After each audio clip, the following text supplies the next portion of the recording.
네, 안녕하세요. 자, 오늘도 수요일 시황 방송 간단히 남겨드리겠습니다. 사실 제가 지난주 영상을 올리고 목요일부터 오늘 수요일까지 우리 시장에 또 엄청나게 많은 일들이 있었고, 오늘만 해도 또 많은 변동이 있었고, 새로운 뉴스도 또 쏟아지면서 지금 시간의 시세도 막 급변하고 있거든요. 그래서 제가 오늘 영상을 준비하다가 이거 어디서부터 어떻게 설명을 해야 될까? 일주일 동안의 이 상황을 설명하는 것도 너무 내용이 많을 것 같더라고요. 그래서 고민을 좀 했었는데, 일단 지나간 얘기는 여러분들이 대부분 잘 아시리라 생각을 하고, 어제 오늘 특히 이제 오늘 있었던 상황들 중심으로 설명을 드리고, 제 관점도 이제 오늘 현재 어떻게 생각을 하고 있고 어떻게 바라보는지에 대해서 정리해 드리도록 하겠습니다. 자, 우선은 해외 증시 먼저 간단히 볼게요. 해외 증시는 미국 S&P 500 신고가 흐름 여전히 이어지고 있고, 나스닥도 신고가권에서 지금 견조하게 진행되고 있습니다. 물론 좀 부담스럽다라는 느낌도 있는데, 지금 당장 고점이다, 그러니까 여기서 조금 조정이 나온다고 하더라도 이게 상투를 쳤다, 이제 끝났다, 이렇게 보기에는 아직은 좀 일러요. 그래서 미국은 잘 가고 있고, 일본도 지금 신고가권에서 기간 조정을 잘 소화하고 있죠. 자, 대만도 지금 신고가권에서 좀 쉬어가고 있고요. 그런데 이제 문제가 있는 게, 자, 우리 시장을 제가 비교 차트로 한번 볼게요. 우선 코스피 먼저 보면, 제가 지난주 영상 올리고 나서 바로 코스피가 급등을 했습니다.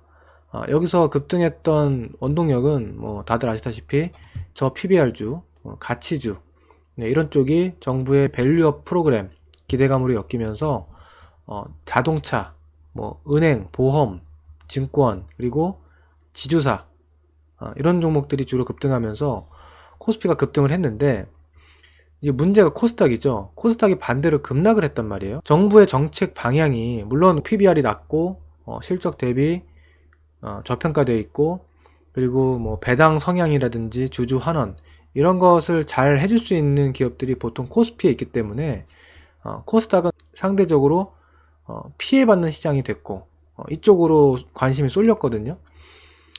근데 이따가 또 설명드리겠지만, 지금 정부에서 바라는 방향이 이런 방향이 아닐 뿐더러, 그리고 아마 이런 식으로 고착화되면 정부에서 또 다른 대책이 나올 겁니다. 코스닥은 이대로 계속 하락하게 놔두고 코스피만 올라가게 한다? 그러니까 이런 상황은 만들어지기도 힘들 뿐더러, 그리고 그렇게 가지 않도록 당연히 갈 거예요. 이런 식으로 가면 이거 정책 하나만 하죠. 아무튼 코스피는 먼저 올라왔고, 코스닥은 한 번 더 밀린 상태에서 이제 쌍바닥을 다지면서 뒤늦게 터닝을 하는 그런 모양을 딱 잡아놨습니다. 그래서 코스피 같은 경우는 여기 위는 좀 저항이 강하거든요. 결국에는 올해 연중 내로 여기가 돌파될 가능성이 높다고 보는데, 단기적으로는 이 자리가 좀 부담이 있어요. 그래서 코스피는 이 위로 가면 갈수록 2650, 2670으로 근접하면 할수록 아마 좀 경계 매물이 나올 수 있습니다. 그리고 최근에 많이 올라온 종목들, 자동차나 금융주들은 아직까지는 견고한 흐름이 이어지고 있는데, 지수가 이런 위치로 근접하면 아마 차익 매물이 나올 가능성이 높아요. 그래서 지금 요 위는 당장 먹을 폭이 그렇게 크지가 않다라는 관점입니다. 그리고 코스닥 쪽은 반대로 위치가 낮아요. 위쪽으로 반등할 수 있는 여력이 아직 많이 남아 있습니다. 그리고 최근에 이쪽을 사기 위해서 여기서 너무 매도 물량이 좀 과격하게 쏟아졌거든요.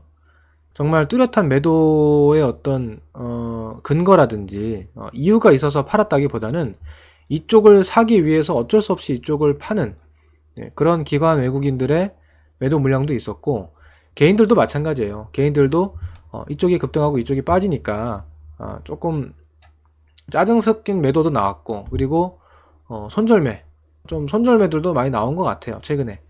근데 그런 매물들이 시장이 이렇게 잘 가다가 나온 게 아니고요. 이미 충분히 하락이 진행된 상태에서 요 끄트머리에서 나왔기 때문에, 이때도 마찬가지입니다. 물론 이때는 글로벌 악재가 있었으니까 하락폭이 깊긴 했는데, 이렇게 하락이 깊어진 상태에서 악재가 나오고 짜증 섞인 매도, 공포스러운 손절매가 나오면 오히려 그거는 받아내야 되는 자리예요. 그러니까 팔 거면 진작에 팔아야지 이런 데서. 이제 와서 뒤늦게 질질질 하락하다가 감정적인 매도가 나왔다? 그거는 거의 바닥권에 근접했을 가능성이 높다. 이렇게 보는 게 맞겠죠. 그래서 제가 이 부분을 뭐 텔레그램이라든지 이런 데서 충분히 의견을 드리고 있고요. 카페에도 올려드렸고. 거기다가 오늘 이제 어떤 내용이 나왔냐면 밸류업 프로그램, 아직 뭐 단독 기사라서 이게 공식적으로 오피셜로 나온 건 아닙니다만 아마 이럴 가능성이 저는 높다고 봐요.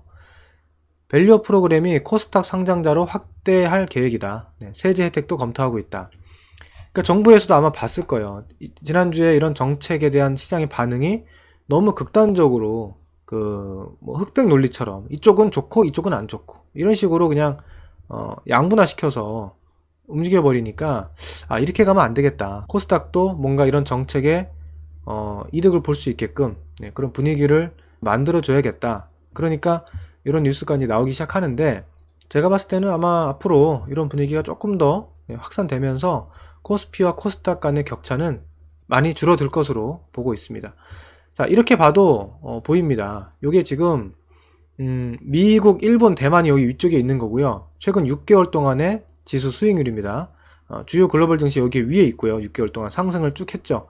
근데 코스피는 반대로 꼬꾸라지다가 정부 정책 기대감으로 확 올라왔어요. 다행히. 근데 코스닥은 꼬꾸라지다가 더 빠졌습니다. 그래서 지금 코스피랑도 이렇게 격차가 벌어졌고, 글로벌 증시랑 비교하면 이건 너무 말도 안 돼요, 진짜. 주요 글로벌 증시는 6개월 수익률이 지수상 10% 가까이 터졌는데, 코스닥은 반대로 마이너스 10%거든요. 이건 너무 심하다는 거죠. 물론 코스닥이 코스피라든지 해외 증시랑 똑같이 가야 된다는 법칙은 없습니다. 근데 어느 정도가 있는 거죠. 상대적으로 좀 못 가고 이런 건 있어도 이렇게 반대로 가는 거는 이거는 말이 안 됩니다. 그래서 지금 제가 봤을 때는 이쪽에 오히려 기회가 있다는 거죠. 이쪽에 오히려 기회가 있고, 물론 코스피도 좋지만 여러분들이 지금 이쪽을 포기하고 이쪽을 바라보는 관점은 좀 좋지 못한 선택이 될 수도 있거든요. 그래서 저는 코스닥 쪽, 꼭 코스닥이 아니더라도 코스닥 지수와 비슷하게 최근에 좀 과도하게 하락한 그런 종목들과 섹터에 조금 더 집중을 하는 게 유리하지 않을까. 자, 그런데 오늘 특이한 현상들이 있었습니다. 종목으로 좀 가볼게요. 종목으로 봤더니 오늘 에코프로가 급등을 했거든요. 에코프로가 장중에 22%까지 급등을 했고, 에코프로 BM도 장중에 15% 급등하고, 아시다시피 이 두 종목이 코스닥 시가총액 1등, 2등을 차지하고 있기 때문에 얘네가 이렇게 급등하면 코스닥이 당연히 오를 수밖에 없죠. 그러면서 오늘 반도체 쪽, 뭐 HPSP라든지 뭐 리노공업, 솔브레인 이런 반도체 종목들은 대부분 하락을 했어요.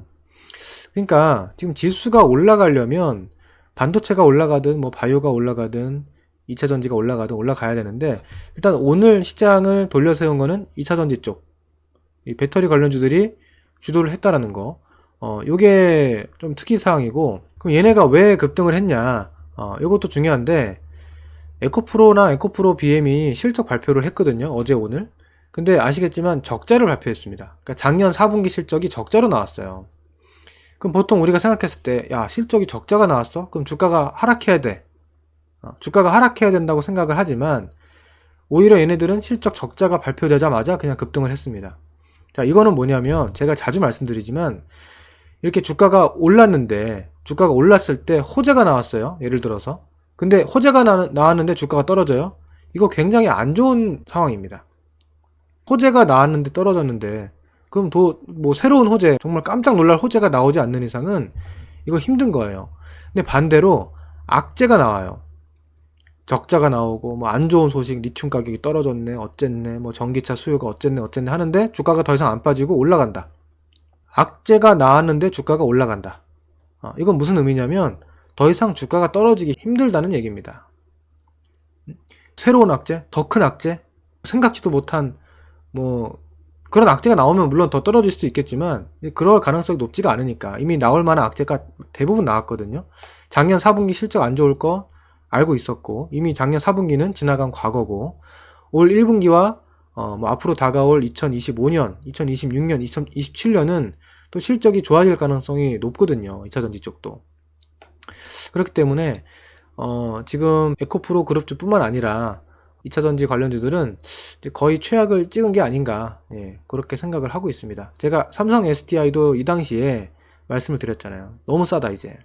그러니까 지금 2차전지가 이렇게 바닥을 잡고 반등할 가능성이 높아졌다라는 것 자체가 코스닥 지수의 관점에서는 긍정적인 거죠. 예. 그러니까 2차전지가 바닥을 찍으면 코스닥도 바닥을 찍었을 가능성이 높다는 거예요. 예. 그렇다고 해서 지금 뭐 반도체라든지 바이오가 뭐 급락할 거냐? 예. 그럴 것 같지도 않고요. AI나 반도체 쪽도 지금 뭐 여전히 전망이 좋거든요. 그리고 올해 뭐 HBM 관련해서도 계속 이슈가 될 거고, 실적은 어쨌든 반도체가 2차전지보다 먼저 바닥 찍고 좋아지고 있는 중이니까. 그래서 전체적으로 봤을 때 지금 시장이 더 이상 크게 하락할 만한 여력은 보이지 않는다. 그래서 바닥 가능성이 높다라고 보고 있고요. 그 다음에 또 나온 게 오늘 장 끝나고 LG화학이 이슈가 하나 나왔습니다. LG화학이 GM과 무려 25조 원 규모의 양극재 공급 계약을 공시를 했습니다. 굉장히 크죠. 물론 이게 이제 아주 장기적으로 2035년도까지 내다보고 계약이 나온 거기 때문에 25조라는 숫자가 뭐 아주 크게 보이지 않을 수 있는데, 어쨌든 규모면으로는 큰 규모고, 그래서 지금 LG화학이 시간외에서 8.5% 급등 마감을 했어요. 그리고 그 외에도 에코프로 그룹주, 이게 다 지금 시간의 등락률을 제가 이제 가져온 건데, LG화학이 급등한 것 뿐만 아니라 LG화학의 자회사인 LG엔솔과 같은 양극재 그룹인 에코프로 그룹, 포스코 그룹도 다 시간에 상승이 나왔습니다. 그러니까 에코프로 그룹이 오늘 장중에도 좋았지만 시간에 또 올랐어요. 그러니까 이런 걸 봤을 때는, 야, 이거 배터리 쪽이 2차전지가 이제 분위기가 바뀌는 게 아닌가, 이런 생각을 좀 하게 됩니다. 그리고 아까도 말씀드렸지만 코스닥 쪽으로도 이런 정책적인 혜택이 확대될 가능성이 생기고 있다는 거, 아직은 조금 애매하지만 이런 분위기가 분명히 감지가 되고 있습니다. 그리고 분명히 정부에서도 코스닥을 죽이고 코스피만 살릴 리가 없어요. 네. 왜냐면 지금 이런 증시 부양책이라는 게 결국엔 정치적인 카드거든요. 앞으로 4월에 있을 총선을 앞두고 지금 증시 부양을 해서 어떻게든 표를 좀 얻어보겠다, 이런 생각일 텐데, 당연히 코스닥 쪽도 살려내야죠. 왜냐면 이 개인 투자자분들이 대부분 코스닥 쪽을 집중하고 있지, 지금 뭐 은행주라든지 저런 자동차주에 집중해서 투자를 하는 사람이 그렇게 많지는 않을 거란 말이에요. 그죠? 예, 대부분 코스닥 종목들, 반도체라든지 또는 2차전지 기업들, 이런 쪽에 주로 많이 포진해 있기 때문에 이쪽을 살리는 게 오히려 더 중요하지 않을까 생각을 합니다. 그 다음에 오늘 장 끝나고 또 이런 뉴스가 나왔어요. 삼성이 레인보우 로보틱스를 인수할 가능성이 높다라는 거는 이미 다 알려진 사실인데, 이 인수를 좀 앞당길 수 있다, 이런 뉴스가 또 단독 기사로 나왔습니다. 그러니까 요거 약간 시세를 갑자기 터뜨리려고 좀 의도적인 기사가 나오는 것 같긴 해요. 의도가 조금 불순해 보이긴 하는데, 어쨌든 이런 뉴스가 나오면서 시간외에서 레인보우 로보틱스가 바로 상한가에 들어갔고요. 로봇주들이 대부분 또 급등을 했습니다. 이쪽도 이제 코스닥 쪽이잖아요. 자, 그래서 제가 지금 어떤 생각이 드냐면, 야, 이거 시장 진짜 정신 못 차리게 만드는구나, 사람들을. 자, 무슨 얘기냐면, 우리가 1월 초까지만 하더라도 AI 반도체 이쪽으로 열광을 했거든요. AI, 인공지능 관련된 또 새로운 반도체 기술이라든지 AI 소프트웨어라든지 뭐 메타버스라든지 이런 어떤 새로운 미래에 대해서 한참 꿈을 꾸다가, 그러다 갑자기 시장이 무너졌어요. 그리고 나서 갑자기 코스피가 먼저 급등하는데 웬걸 자동차, 은행, 지주사가 가네? 이거 사실 생각하기 힘들거든요. 1월달에 AI를 다 버리고 자동차, 은행으로 갈아탔을 리가 없잖아요. 그래서 어쨌든 그런 식으로 시장이 흘러가면서 뭔가 저평가주, 코스피, 우량주 이쪽으로 관심을 끌게 만들었는데, 또 최근에는 어떤 흐름이 있었냐면, 이쪽이 어느 정도 많이 올라가고 코스닥이 너무 낙폭과대권에 들어오니까 반도체 쪽, IT 반도체 쪽이 낙폭과대에서 반등을 하면서, 우리가 그 소위 말해서 저 PBR주랑 AI, 인공지능, 그리고 반도체, 이쪽에 어떤 시속 게임으로 어느 쪽을 사야 되나, 어느 쪽을 승부해야 되나, 이런 고민을 하게 만들었거든요. 근데 갑자기 오늘 2차전지가 급등하면서 반도체가 하락합니다. 그러니까 하루는 저 PBR, 하루는 반도체, 하루는 2차전지, 이런 식으로 계속 마치 두더지 잡기 하는 것처럼 그런 상황에서 오늘 2차전지가 또 시간에 급등하면서 이렇게 시세를 주고 갑자기 로봇이 튀어나온다. 요즘에 로봇주는 또 살짝 우리 관심에서 멀어졌잖아요. 응? 근데 갑자기 또 로봇으로 이슈가 나오면서 시간에 급등을 하고, 자, 이런 거 보면 지금 예를 들어서 그때그때 이슈에 따라서 갈아타는 매매를 한다고 가정해보면요, 지금 완전히 털리는 장입니다. 털리는 장. 정신 혼미해지는 장이에요. 내가 얼마 전에 1월 중순에는 자동차랑 은행주 이런 거 갖고 있던 사람들은 지루해서 못 버틴단 말이에요. 그래서 자동차, 은행, 금융주를 팔아서 인공지능, 뭐 반도체주를 샀다고 칩시다. 그랬더니 반도체는 빠지면서 갑자기 자동차, 은행이 급등해요. 그래서 내가 반도체라든지 인공지능을 팔고 다시 자동차, 은행을 샀어요. 그랬더니 그쪽은 다시 또 흔들리면서 다시 반도체라든지 인공지능이 올라가려 그래. 그래서 이쪽을 팔고 다시 인공지능으로 갈아탔더니 갑자기 인공지능 반도체는 하락하면서 2차전지가 올라가. 예. 그래서 내가 이제 로봇주라든지 이런 거 막 팔아가지고 2차전지를 샀더니 갑자기 또 로봇주가 급등해. 이런 식으로 내가 어떤 시장의 변화에 따라서 이렇게 대응하고 저렇게 대응했더니 계속 엇박자가 나는 그런 상황이 될 수 있단 말이에요. 그래서 지금 이거 굉장히 어려운 장입니다. 너무 그때그때 시세에 편승해서 이쪽 저쪽 왔다 갔다 하려고 하지 마세요. 왜냐면 지금 시장은 굉장히 불안정하고, 또 아까도 봤다시피 정책이 어떻게 나오느냐에 따라서 또 바로 급변할 수 있거든요. 지금은 코스피가 좋아 보이지만 코스닥이 확 좋아지는 분위기가 잡혀버릴 수도 있어요. 응? 지금 또 이쪽 위치도 낮고 하니까.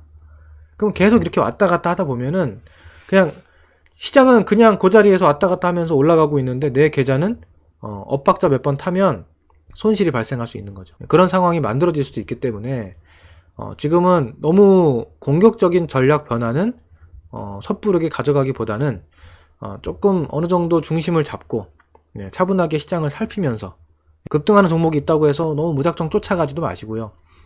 흐름이 안 좋다고 해서 막 섣불리 다 팔아버리지도 마시고, 내가 팔면 급등하고 내가 사면 떨어지고 이런 거 당할 수 있거든요. 코스피 이쪽 저 PBR주 같은 경우는 이런 저항에서 어떻게 반응을 하는지, 움직이는지를 충분히 보고 우리가 공략할 수 있는 타이밍이 나오지 않을까, 저는 그렇게 보고 있어서 지금 이쪽은 지금 무리하게 따라가진 않고 있습니다. 뭐 대표적으로 보면은 현대차, 기아 이런 거 이제 못 쫓아갑니다. 현대, 기아가 대표적이고, 그 다음에 뭐 KB금융이라든지 하나금융지주, 이런 쪽이 지금 코스피를 주도하고 있죠. 근데 좋긴 좋은데 지금 신규로 이쪽 따라붙어서 먹을 수익률은 그렇게 크지 않다고 봐요. 그리고 자칫하면은 단기 고점에 몰려서 손실 볼 수도 있고, 그리고 이쪽이 만약에 조정 받을 때 코스닥이 반대로 순환매로 튀어 올라간다고 하면 또 엇박자가 날 수 있기 때문에 지금 이쪽은 이런 흐름은 쫓아가는 것보다는 좀 지켜봐야 되고요. 만약에 내가 이걸 이미 사서 보유하고 있다, 그러면 뭐 좀 끌고 가볼 수 있다고 생각해요. 좀 길게 보고 단기 조정 무시하고 뭐 중기적으로 끌고 가는 거는 오케이. 근데 지금 와서 특히나 다른 종목을 팔아서 산다? 이거는 저는 좀 아닌 것 같습니다. 조정을 기다려 보시고 오히려 코스닥 쪽에서 지금 낙폭이 좀 과하고 주가가 충분히 조정받고 앞으로 성장성 있는 좋은 종목들, 그쪽으로 보시면 어떨까 그렇게 생각을 하고요. 지금 정부에서 어떤 골자로 정책을 추진하고 있냐면 그냥 무작정 증시 부양을 하는 게 아니고 뭔가 컨셉은 있습니다.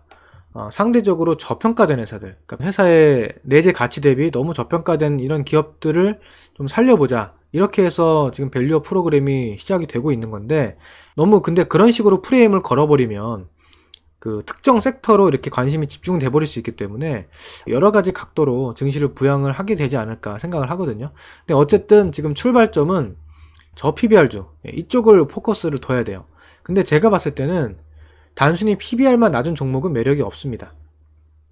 그러니까 PBR이 낮은데 뭐 적자를 보고 있거나 ROE가 낮거나 이런 회사는 전혀 매력이 없어요. 그런 기업들은 주가가 PBR이 낮은 게 정상입니다. 그러니까 주가가 싸야 정상이죠. 안 좋으니까. 안 좋은 회사가 주가가 싼 게 정상 아닙니까? 근데 이제 정부에서 얘기하는 거는 실적도 괜찮고 다 좋은데 왜 이렇게 주가가 싸지? 라는 이런 기업들을 좀 주가를 부양시켜보자 라는 거거든요. 그러면 결국에는 저 PBR이면서 PER, 그러니까 실적도 좋아야 되고 ROE는 높아야 됩니다. 그러니까 ROE라는 건 뭐냐면 제가 여기 간단하게 정리했어요. 저는 이제 좀 쉽게 말씀드릴게요. PBR은 어떻게 나오냐? 시가총액을 자본총계로 나눈 겁니다. 그러니까 자본이 크면 클수록 PBR이 낮아지겠죠. 자본총계가 크면 클수록 PBR이 낮아집니다. 그리고 시가총액이 낮으면 낮을수록 PBR이 낮아집니다. 그러니까 자본총계는 큰데 시가총액이 낮은 종목, 이런 종목들이 저평가 종목이잖아요. 그게 저 PBR주라고 하는 거고요. 그 다음에 PER은 시가총액을 이익으로 나눈 거예요. 그러니까 이익이 커지면 커질수록 PER이 낮아지죠. 그리고 시가총액이 낮아지면 낮아질수록 PER이 낮아지죠.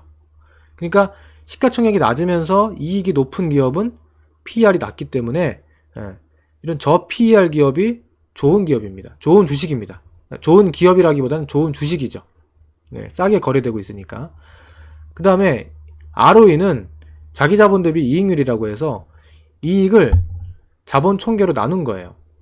그러니까 이익이 클수록 ROE는 높아지는 거고, 자본 총계가 낮은데 이익이 클수록 ROE는 높아지는 거죠. 그러니까 ROE는 높을수록 좋은 겁니다. PER은 낮을수록 좋은 거고, 이거 뭐 기본이니까 이 정도만 할게요. 그래서 저 PBR, 저 PER 이면서 고 PER인 종목. 그러니까 단순히 저평가된 게 아니고 저평가되어 있으면서도 성장성과 실적까지 겸비한 종목들. 이런 종목들로 우리가 주목을 해야 된다. 그게 이제 대표적인 종목들이 자동차, 은행, 보험 이런 쪽이었던 거예요. 그래서 제가 간단하게 표로 정리를 해봤는데, 지금 보시면 현대차, 기아, 뭐 현대모비스, 현대위아 보시면 PER이 굉장히 낮죠. 보통 이거를 10 기준으로 10보다 높으면 좀 비싸다, 뭐 10보다 낮으면 싸다, 보통 옛날에 이런 식으로 계산했는데 지금은 이제 그것도 잘 맞지는 않지만, 아무튼 10 이하면 싼 거고, 뭐 6, 7 이하면 굉장히 싼 겁니다. 실적 대비해서. 그리고 PBR은요 1보다 낮으면 자기 자본보다 저평가된 시가총액이라는 거니까 굉장히 싼 건데, 지금 현대 기아차가 PBR이 1배도 안 되죠. 그리고 거의 0.5에 근접하는 수준까지 갔었거든요. 근데 최근에 주가가 올라서 이 정도 올라온 거예요. 근데 요거 PBR 기준은 참고로 24년도 올해 연말 예상 실적 기준입니다. 그러니까 지금 현재는 PBR이 기아가 1배가 찼어요. 네, 1배가 찼는데 이제 올해 1, 2, 3, 4분기 영업을 하고 자기 자본이 또 늘어나면 올해 연말 기준으로는 PBR이 1배가 안 된다. 네, 이렇게 보시면 되고, 은행은 뭐 엄청 저평가죠. 은행은 PER은 뭐 5배도 안 되고요. PBR은 0.5도 안 됩니다. 굉장히 저평가되어 있어요. 제가 여기 이제 간단하게 예시를 들었는데, 순이익이 100억인 기업인데 시가총액이 1000억이면 PER이 10배고요. 이게 10배니까, 곱하기 10배니까. 그 다음에 자본 총계가 1000억인데 시가총액이 1000억인 기업은 이게 1대1이니까 PBR이 1배가 되는 거예요. 그 다음에 자기 자본이 1000억인데 이익을 100억을 낸다. 네, 그러면 10%, 자기 자본 대비 10%의 이익률이죠. 그래서 ROE가 10%가 되는 겁니다. 1년 실적 기준으로. 그래서 보통 제일 기준이 되는 게 한 요 정도예요, 보통. 그러니까 PER 10배, PBR 1배, ROE 10%. 요 정도면 그냥 딱 적정하다. 적정 평가라고 보통 우리가 생각을 할 수가 있거든요. 교과서적인 관점에서. 그래서 그렇게 봤을 때 이 자동차주라든지 은행주는 PER 낮으면서 ROE는 상대적으로 높기 때문에 저평가주가 되는 거죠. 그래서 앞으로 우리가 코스닥 종목에서도요, 이런 식으로 실적 대비 저평가, 자산가치 대비 저평가 종목들을 좀 발굴할 필요가 있어요. 그러니까 같은 테마주라도, 뭐 같은 반도체 기업이라도 코스닥에서도 많지는 않지만 이렇게 우량하고 저평가된 기업들이 일부 있거든요. KC라는 종목을 예시를 들면 KC텍의 모회사입니다. 네, 쉽게 말해서 KC텍의 모회사인데 실적을 보시면 뭐 굉장히 우량하죠. 매년 뭐 몇백억에서 뭐 천억 가까운 이익을 내고, 물론 별도로 보면 좀 떨어지지만 연결 기준으로.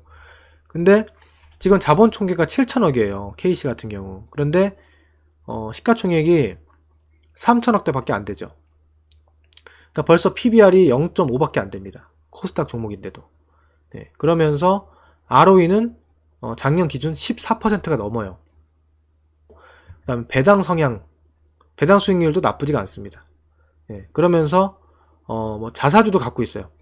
그죠? 그러니까 자사주를 갖고 있으니까 앞으로 자사주 소각이라든지 이런 주주가치 제고를 위한 주주 환원 정책도 쓸 가능성이 있죠.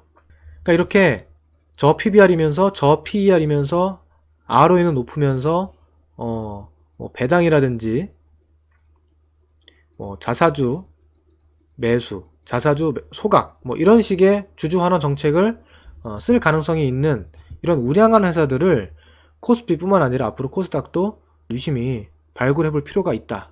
예. 저도 요즘에 계속 그런 식으로 공부를 한번 해보고 있고요. 예, 이런 기업들을 좀 찾아서 앞으로 관심 종목을 좀 꾸려 놓으시면 좋을 것 같아요.